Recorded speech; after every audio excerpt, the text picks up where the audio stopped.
A ver, México, quiero escuchar un grito ranchero! Olá amigos, tudo bem? Bem-vindos novamente ao seu canal Andames Interiores. Hoje vamos continuar com aquele vídeo falando da literatura mexicana, do panorama da literatura mexicana, mas agora já centrando nosso interesse no século XX, tá ok? Então vamos lá. Para começar, devemos dizer e também devemos deixar claro que este canal não é um canal acadêmico. Se vocês acharem que tem outras coisas que eu deixei passar, que eu não falei, bom, escreva nos comentários que depois a gente procura para poder fazer um vídeo especial desses autores. Bom, nesse começo do século XX, vamos ter um movimento, ou bem, um grupo de pessoas que se chamaram El Ateneo de la Juventud. Este grupo tinha uma herança muito profunda do positivismo, né, daquele pensamento cientificista, etc, né?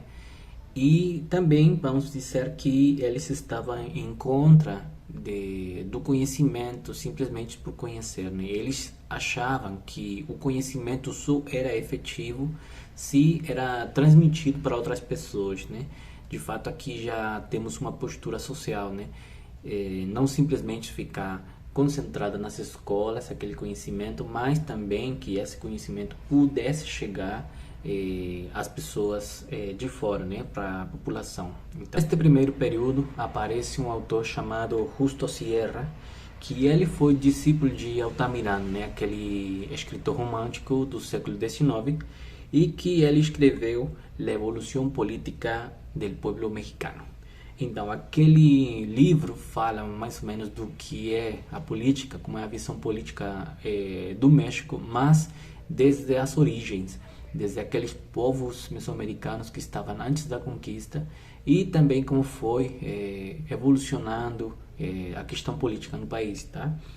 E passa pela conquista, pela colônia, pela independência, até chegar à república e no momento em que ele se encontra, né, que é o começo do século XX.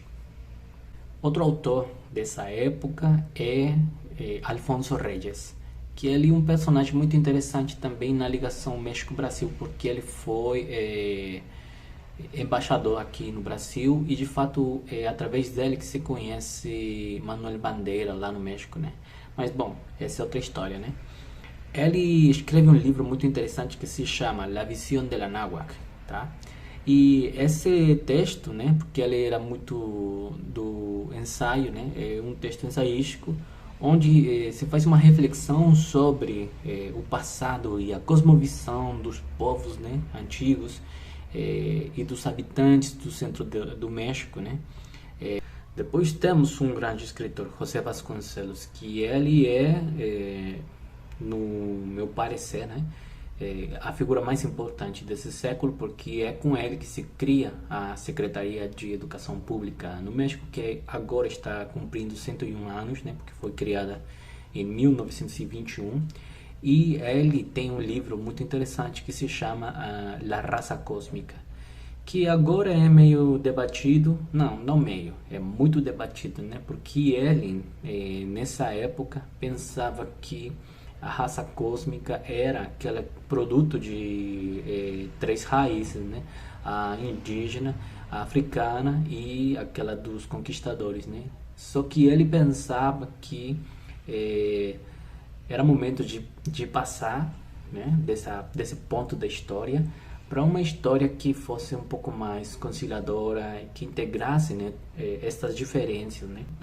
Outro movimento que está no começo do século XX, já na década 20, é o movimento estridentista, né? Que é um movimento de vanguarda literária, como tiveram em outras partes do mundo. Eles tinham um tipo de humor muito contra, né, as posturas hegemônicas da arte. Então, eles são uma questão muito revolucionária na arte, né? Mas que também, como toda vanguarda, vai dura muito pouco, né? O primeiro destes estridentistas é Manuel Maples Arce, que ele escreveu Andamios Interiores. Agora vocês já sabem porque o canal se chama assim, né? Esse poemário, que a gente conhece também como Poemas Radiofônicos, porque foi o subtítulo que ele deu, é uma mostra da cidade, da celeridade da cidade também, né? E dos sons que estão nessas paisagens citadinas. Depois temos Litzar Zubide, que de fato é um poeta da minha cidade, da cidade de Puebla, lá no México. E ele, além de escrever poemas e assim, o título mais conhecido dele, certamente, é aquele que se chama El Movimiento Estridentista, que é um livro que compila, né, que junta todos os manifestos e tenta explicar como é que era esse movimento estridentista, as ideias que eles tinham, as ideias estéticas, né, as ideias políticas.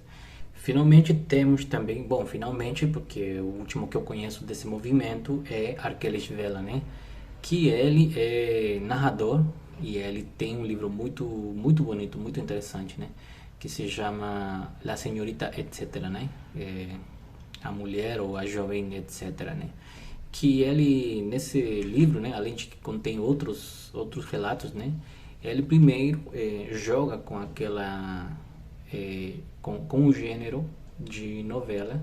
O que ele faz é transmutar o gênero, né? E esse livro da Senhorita etc também é muito interessante porque nós começamos a olhar aqui uma fragmentação do ideal de mulher, né? Ele faz uma travessia, né? Agora não lembro bem de onde para onde, mas ele faz uma travessia e ele vai olhando as mulheres, tá? Mas ele só olha uma parte da mulher, né? E ele constrói dessas partes uma mulher ideal, né? Só que no final do trajeto ele esquece esse modelo de mulher porque entra no cinema e encontra na mulher que está diante dele, na tela, o ideal de mulher, né? O que faz é derrubar o ideal de mulher das mulheres concretas e colocar numa mulher que não existe, porque no final de contas essa mulher da tela de cinema ou do filme é uma mulher fingida, né? Uma atuação. Temos também por aí nessa mesma época os contemporâneos. Tem características que poderíamos achar como regulares ou como parte do grupo, né? Que seria como a procura de novos cânones estéticos, né? A saída dos cânones do passado e tentar uma renovação da literatura. Que de fato todos os movimentos neste começo de século estavam procurando essa renovação. Salvador Novo, que eu acho um poeta interessantíssimo, ele escreveu La Sátira ou Sátira, que é um livro, né, que pega alguns personagens da história e faz sátira deles, faz burla, né.